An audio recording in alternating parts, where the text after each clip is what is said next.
మన ప్రభువును రక్షకుడైన యేసుక్రీస్తు వారి నామములో ఈ మాటలు వింటున్న ఆత్మీయ కుటుంబ సభ్యులందరికీ నా యొక్క హృదయపూర్వక వందనాలు. ఈరోజు నా కోసం ఆత్మీయ కార్యక్రమానికి మిమ్మల్ని అందరినీ ప్రేమపూర్వకంగా ఆహ్వానిస్తూ ఉన్నాను. చిన్న ప్రార్థన చేసుకుని ఈ దిన వాక్యాన్ని ధ్యానము చేద్దాం. పరిశుద్ధ ప్రేమగల తండ్రి, గొప్ప దేవుడా, కనికరము గల దేవ, కృపగల దేవ, నీకు వందనాలు, వేలాది స్తోత్రాలు ప్రభువా. నీ కనికరాన్ని బట్టి, నీ కృపను బట్టి ఇంతవరకు మమ్మల్ని సజీవులుగా ఉంచావు. అందుని బట్టి నీకు వందనాలు.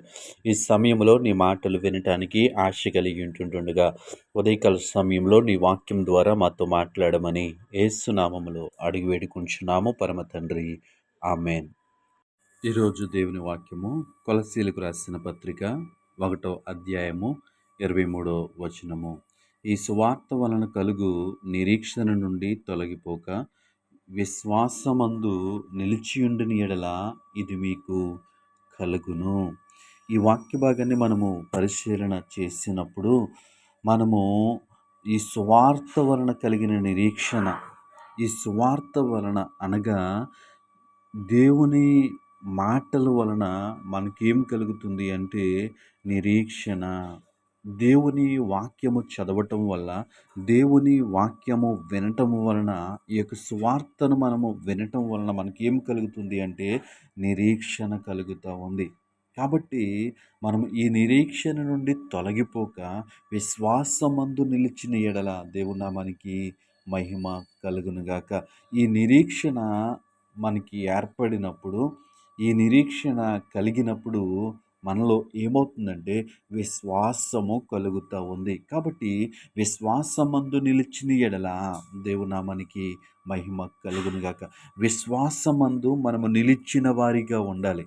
ఎప్పుడైతే ఆ యొక్క నిరీక్షణ కలిగి విశ్వాసమందు నిలిచి ఉంటే ఇవన్నీ మీకు కలుగును. అంటే దేవుని నుండి రావలసినటువంటి కృప, దేవుని నుంచి పొందుకోవలసినటువంటి కృప మనము పొందుకోగలమని దేవుని వాక్యము సెలవిస్తూ ఉంది. సువార్త వినటము వల్ల మనకేమి కలగాలి అంటే నిరీక్షణ కలగాలి. కేవలము వాక్యము వినటం వల్ల, కేవలము బైబిల్ చదవటం వల్ల చదివి వదిలిపెట్టేయటం కాదు, కానీ ఆ బైబిల్ చదవటం వల్ల, ఆ సువార్తను వినటం వల్ల మనకి నిరీక్షణ కలగాలి.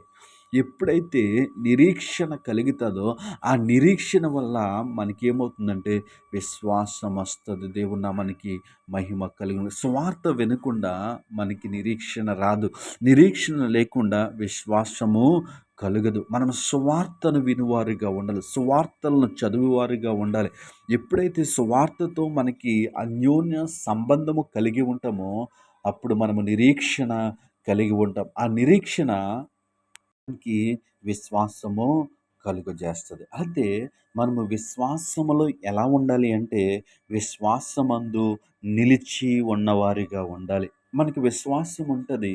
ఆ విశ్వాసము అనేక సార్లు ఆ విశ్వాసంలో మనం నిలిచి ఉండలేము. ఎందుకు నిలిచి ఉండలేమంటే మన చుట్టూ ఉన్నటువంటి పరిస్థితులు, మన జీవితంలో జరుగుతున్నటువంటి కొన్ని కార్యాలను బట్టి మనము విశ్వాసమందు నిలిచి ఉండలేము. కాబట్టి దేవుని వాక్యం ఏం సెలవిస్తూ ఉంది అంటే విశ్వాసమందు నిలిచి ఉండిన ఎడల, అంటే విశ్వాసము కలిగి ఉండటం మాత్రమే కాదు, కానీ విశ్వాసమందు నిలిచి ఉండు వారిగా ఉండాలి. ఈరోజు మనందరికీ కూడా విశ్వాసం ఉంటుంది. ప్రతి ఒక్కరికి విశ్వాసం ఉంటుంది. అయితే విశ్వాసమందు నిలిచి ఉండిన వారు ధన్యులు. ఏంటంటే యోబుని గురించి మనం చూసినట్లయితే అతని జీవితంలో ఎదురైనటువంటి పరిస్థితులను బట్టి అతడు విశ్వాసములో నిలిచి ఉన్నాడు. అలాంటి శ్రమలు మనకి ఎదురైతే మన విశ్వాసంలో నిలిచి ఉండగలమా? ఒకసారి పరిశీలన చేసుకుందాం.